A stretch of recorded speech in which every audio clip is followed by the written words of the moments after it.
আপনি আপনার দোকানে ঠিক কোন ধরনের কাজ করেন? আমার বাড়িতেই দোকান, রিচার্জ কুপন আর কিছু ইলেকট্রিকের জিনিস বিক্রি করি। আপনার কারখানায় কজন কাজ করে? আপনি কি দোকানের মালিক? আচ্ছা বলুন, আপনি আপনার কাজের জন্য কোনো ঋণ নিয়েছেন? আগে হ্যাঁ, আপনারা ঠিক ভেবেছেন।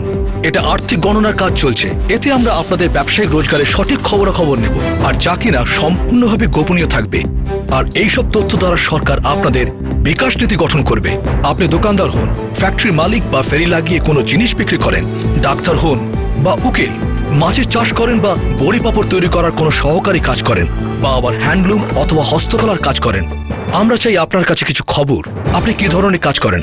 আপনার কাছে পুরুষ বা মহিলা কর্মচারী কতজন আছে? আপনার নিজের কাজ না কোনো অংশীদারি আছে? কাজের জন্য ঋণ কোথা থেকে নিয়েছেন? হবে এরকমই কিছু সহজ প্রশ্ন। তো হয়ে যান তৈরি, আমরা আসছি আপনাদের গ্রামে গঞ্জে আর শহরে। আর্থিক গণনা আমাদের প্রয়াস, আপনাদের সহযোগ, আপনাদের বিকাশ।